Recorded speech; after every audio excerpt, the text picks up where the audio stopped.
जातीय स्तर पर जो भेदभाव है उसको अब तक खत्म करके हम विकास की मुख्य धारा में सब एक साथ कदम ताल करते नजर आते। लेकिन देश की एक बहुत बड़ी आबादी अपनी उपेक्षा और मुख्य धारा से दूर रहने की चिंता को लेकर के लगातार मांग करती रही कि जातिवार जनगणना कराई जाए, लेकिन सरकारें कान में तेल डाल करके बैठी थी। यद्यपि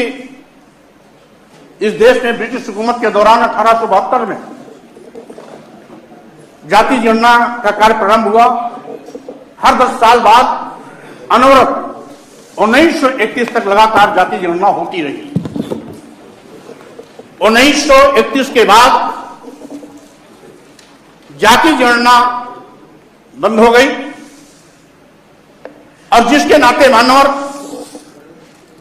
आज पिछली जातियों को तमाम ऐसे मौकों पर बजट की समानुपातिक हिस्सेदारी में, आरक्षण के अधिकार में,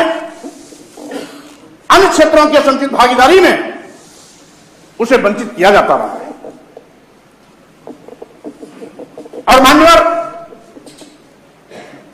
1931 के बाद जब 1951 में जाति जनगणना हुई, यह मांग तो कब से चलती रही, लेकिन सरकार जाति जनगणना कराने से कतराती रही।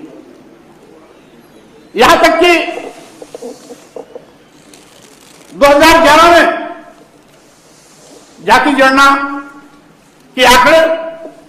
तैयार तो किए गए थे, लेकिन उसको भी सार्वजनिक नहीं किया गया। इस देश के प्रधानमंत्री माननीय जवाहरलाल नेहरू जी रहे हो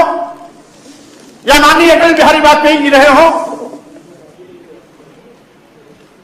सभी से उम्मीदें की जाती रही हैं। यहां तक कि आज जो केंद्र में और प्रदेश में सरकार में है, भारतीय जनता पार्टी भी जब विपक्ष में थी तो 2010 की पार्लियामेंट में माननीय गोपीनाथ मुंडे जी ने अपना वक्तव्य दिया था कि यदि 2011 में जाति गणना का आंकड़ा तैयार प्रस्तुत नहीं कराया जाता, जनगणना नहीं कराई जाती, तो पिछड़े वर्गों को 10 वर्ष और भी लाभ से वंचित होना पड़ेगा। यह गोपीनाथ मुंडे ने चिंता जाहिर की। यही नहीं मालूम, अभी 2019 लोकसभा चुनाव के पूर्व तत्कालीन देश के गृह मंत्री, वर्तमान में रक्षा मंत्री माननीय राजनाथ जी ने भी सार्वजनिक मंचों से घोषणा किया था कि हम जाति जनगणना कराएंगे। मानव यहां तक कि कांग्रेस सरकार अपने समय में जिस जाति जनगणना को करने से कतराती रही, 2018 में कांग्रेस के नेताओं ने भी लोकसभा में जातवार जनगणना कराने की मांग की थी। मानो क्या कारण है कि विपक्ष में रहने पर भारतीय जनता पार्टी, विपक्ष में रहने पर कांग्रेस पार्टी, जिनकी केंद्र में सरकारें रही हैं, वो जाति जनगणना कराने की मांग तो करती है, लेकिन सत्ता में आने के बाद जाति जनगणना कराने से बचती है। मानव ये लोकभावुकता इसलिए है कि पिछड़े वर्गों के आरक्षण से संबंधित कई मामले जब माननीय सर्वोच्च न्यायालय के सामने गए तो माननीय सर्वोच्च न्यायालय ने उस समय जातीय पिछड़ों की जातीय आंकड़े को प्रस्तुत करने के लिए कहा, तो सरकार हमेशा पल्ला झाड़ लेती रही कि चूंकि जातिवार जनगणना नहीं है, इसलिए पिछड़ी जातियों का आंकड़ा भी उपलब्ध नहीं है, यह कह के पल्ला झाड़ लेती थी। मानकर यहां तक कि भारतीय संविधान के अनुच्छेद 340 में जिसमें इस बात की स्पष्ट व्याख्या की गई है समाज में सामाजिक और शैक्षणिक पिछड़ेपन के आधार पर पिछड़ी जातियों को चिन्हित करने के लिए केंद्र सरकार या प्रदेश सरकार समय समय पर आयोग का गठन कर उसको रेखांकित करे और उनको मुख्य धारा में लाने के लिए, विकास सुनिश्चित कराने के लिए, समानुपातिक हिस्सेदारी देने के लिए, आरक्षण का व्यवस्था करने के लिए ये सरकारें आयोग के माध्यम से रिपोर्ट देकर के उसको सुनिश्चित कराने का काम कर सकती है। इसी क्रम में कभी काका कालेलकर का आयोग बना था। इसी 340 अनुच्छेद के क्रम में कभी मंडल आयोग का गठन हुआ था। मंडल आयोग के चेयरमैन बीपी मंडल जी ने जब मंडल आयोग की सिफारिशों को लागू करने का काम किया था तो लागू करते वक्त स्पष्ट इस बात की व्याख्या की थी कि चूंकि वर्तमान में जातीय जनगणना का आंकड़ा उपलब्ध नहीं है, इसलिए 1931 की जातीय जनगणना के आधार पर जिनकी आबादी इनकी 52% है, उसके क्रम में हम इनको आरक्षण देने की व्यवस्था की सिफारिश कर रहे हैं। और मानवर आपके माध्यम से हम इसलिए भी अनुरोध करना चाहते हैं कि आगे जिस तरीके से बड़े पैमाने पर बड़ी आबादी पिछड़े वर्गों की है लेकिन घोर उपेक्षा की शिकार होती है, सहभागिता से वंचित होती है,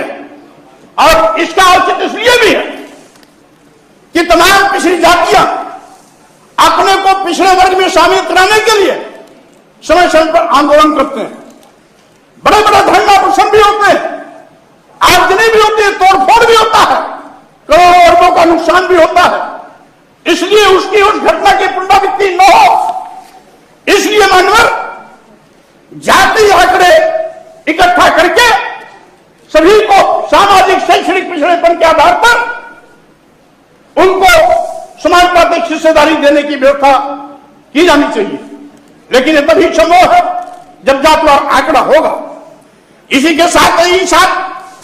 जाति आंकड़ा के अभाव में जो बजट का समानुपातिक वितरण होता है मानव, वो भी नहीं हो पाता। यद्यपि आज भारतीय संविधान के निर्देशों के क्रम में अनुसूचित जाति का लगातार आरक्षण होता है, जिसका सरकार उसी आंकड़े के आधार पर जातवार गिनती होती है, उसी के आधार पर सरकारें उनको आरक्षण तथा समानुपातिक बजट की हिस्सेदारी देने का भी काम करते हैं। इसी प्रकार से भारतीय संविधान के 340 अनुच्छेद के क्रम में इनका भी जातवार आंकड़ा सूचित कराना चाहिए। हम तो ये भी कहना चाहेंगे, निवेदन करना चाहेंगे आपके माध्यम से, केवल पिछड़ी जात का ही नहीं, सभी जातियों का हो जाना चाहिए, जिससे कि कम से कम जब जातवार आंकड़ा हो जाएगा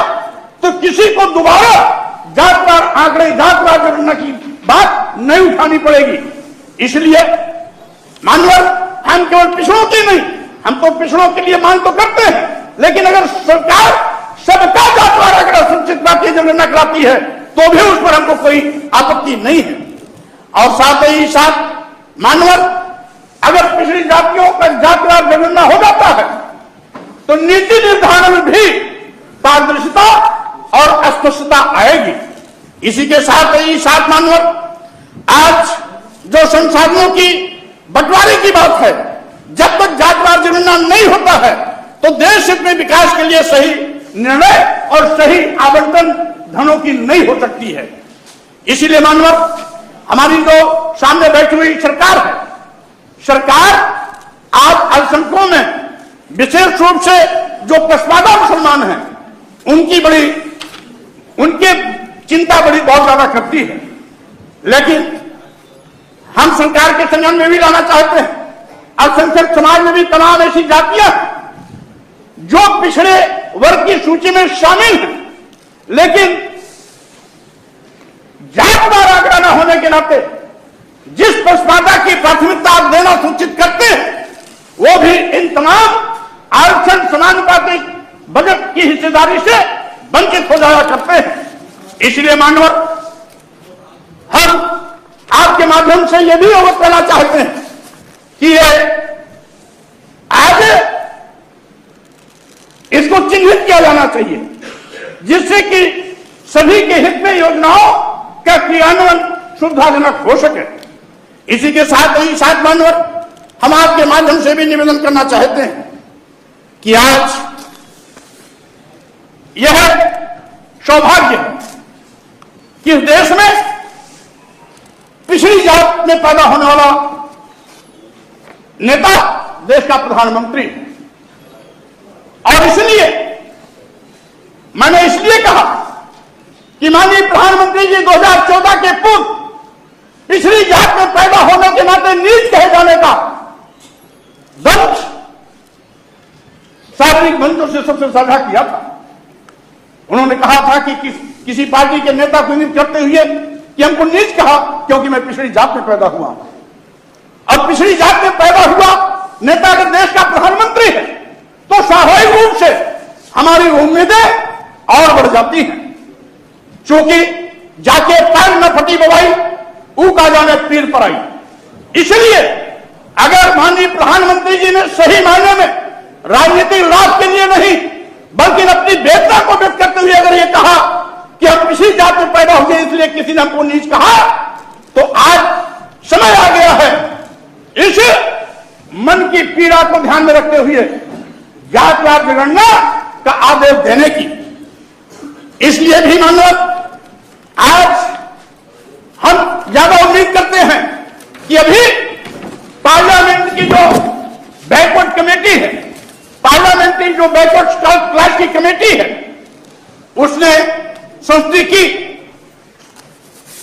तो पिछड़ा वर्ग आयोग को संवैधानिक दर्जा दिया। माननीय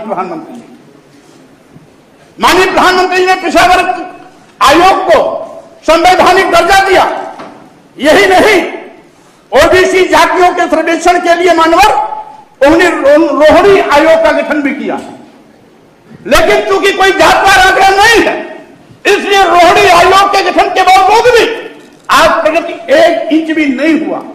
यहां तक कि माननीय प्रधानमंत्री जी ने रोहिणी आयोग के गठन की उसका जो समय सीमा है कई बार बढ़ाया, लेकिन रोहिणी आयोग भी हाथ पे हाथ रख करके बैठ गई है। तो स्वाभाविक रूप से मानवर आज जब आपका गठित रोहिणी आयोग निष्प्रभावी निष्क्रिय है क्योंकि जातवार आंकड़ा नहीं है, हमारे तमाम इसके पहले के भी आयोगों ने इसकी सिफारिश की है। माननीय सर्वोच्च न्यायालय ने भी जातवार आंकड़ा मांगा है। जातवार आंकड़ा आज देश की प्रमुख मांगों का मुद्दा बन गया है। इसलिए माननीय आपके माध्यम से मैं सरकार से निवेदन करना चाहता हूं कि इस जातवार आंकड़ा को जातवार जनगणना को कराने की बात को स्वीकार करें। अभी उत्तर आएगा मामला केंद्र का, प्रदेश का, लेकिन अनुच्छेद 340 भारतीय संविधान के अनुच्छेद 340 के अंतर्गत केंद्र सरकार और प्रदेश सरकार दोनों इस बात के लिए अधिकृत है। अगर मान लीजिए केंद्र सरकार हीरा हवाली करती है तो प्रदेश सरकार उत्तर प्रदेश में इस जातीय जनगणना को करा सकती है। इसमें केंद्र सरकार के पक्ष में बात डाल करके यह इस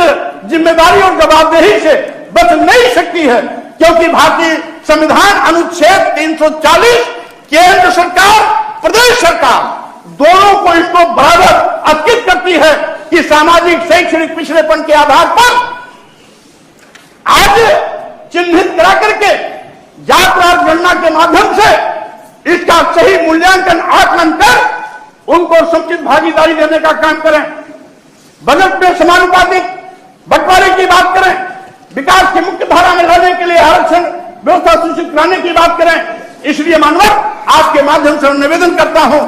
कि आज इत्तेफाक से नेता सदन के रूप में हमारे वरिष्ठ मंत्री माननीय सुखदेव जी बैठे हुए हैं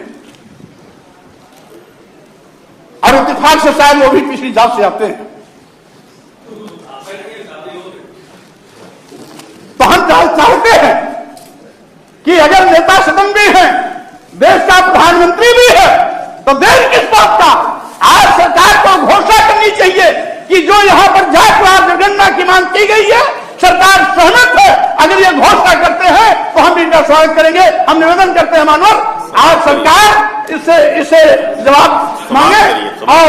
आपका भी सदस्यता इस पर होनी चाहिए, जिससे कि एक सकारात्मक कोई निर्णय आए। धन्यवाद।